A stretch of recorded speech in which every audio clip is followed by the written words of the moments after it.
Hello, and welcome to Section 6, Scheduling a Reoccurring Task. In this video, we're going to learn about scheduling a reoccurring task using the WorkManager API. So what's a WorkManager? WorkManager is a powerful API for scheduling background work that is guaranteed to be executed at least once all of your supply criteria are satisfied.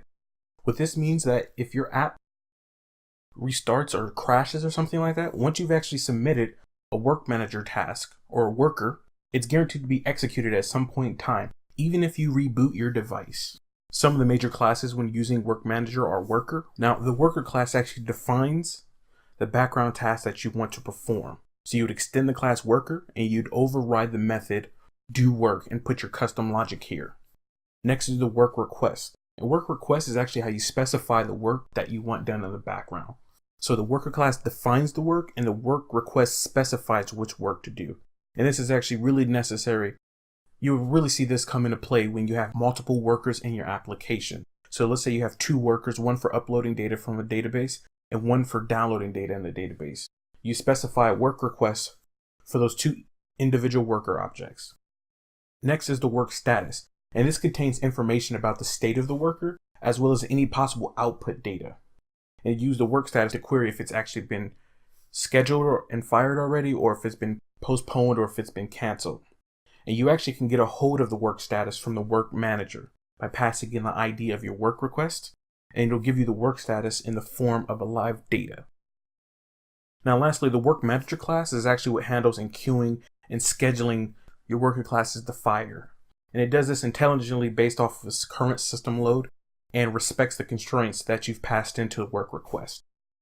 Okay, so here's a basic example of a custom worker called special worker, and I've override the do work method. I've left it out simply just to save space, but here you could do anything and you do have access to context. So you could do background work or access the database or uploads to the network, and this will execute on a background thread. Now, special note, so if your application is running and one of these worker manager tasks executes, it'll use the same process that your application is running in, but it'll use a pulled thread. But if your application is not currently running and it executes one of these jobs, the system will actually create a new process for this worker object. Now, you can actually optionally define output data from this worker that you could receive based off of that work status object. And you would do that by calling the method on the worker class set output data, and you would pass in your data that you want to be returned to who's ever observing on this task. And in my opinion, this is more common for singular work and not repeated work. Here's a little bit more information on work requests. There's two types of them already by default in the API. There's a one-time work request, and the name gives it away. It pretty much just runs once. It's a one-off and one and done thing. The other type is the periodic work request, and this is for actually scheduling multiple executions of a worker object. You can optionally define input data for your worker class by calling the set input data, and you would call get input data inside of the do work method of your custom worker class. Also with work requests, you specify constraints that you want to be matched before your worker could ever be executed, such as the device has to be idle or connected to a charger or on Wi-Fi and things like that. And that's all you need to specify, and the API will handle listening for these states and executing your workers appropriately. Now, the biggest part of this API is your work is guaranteed to run at least once, which is incredibly powerful because by default, it can be really tedious to write code that'll intelligently fire once your application has been force killed or your device has been restarted. And there's no need to reinvent the wheel, so I'd recommend using WorkManager. Now, it's backwards compatible, and actually how it achieves this, it's actually built on top of some previous APIs. One's the Job Scheduler API, next is the Firebase Job Scheduler API, and the last is the Alarm Manager. And the WorkManager API will actually fall back onto the appropriate one based off of the API level of the application running. So now we want to actually add the WorkManager API to our application. Do note this API is still in alpha form, but I think it's very powerful and I want you guys to see it. I wouldn't recommend pushing the application to the Play Store just yet, but do get yourself familiar with it. What we're going to want to do first is navigate to the Android developer site, go to the adding components to your project web page, and then on the right side where it says contents right here, find WorkManager. It's going to take you to the bottom of the page, and we're going to add these dependencies. We just need these top two right here. Open up Android Studio.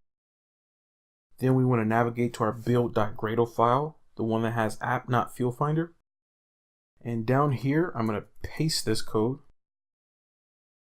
Hit sync now. I'm going to pause the video while it's building in the background. So the build is completed successfully. Hopefully it does for you. If it doesn't, I recommend making sure that you copy the text correctly or download the project from GitHub and compare it with your own code. Now, one last thing we're going to want to do is actually update the compile SDK version as well as the target SDK version, and we're going to modify our dependencies to make note of these changes.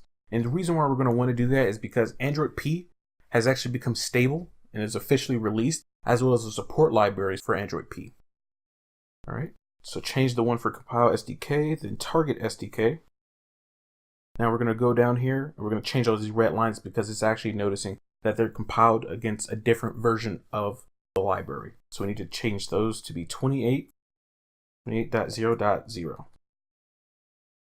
We can copy this over for this one. You should always have your support libraries on the same version. Paste that.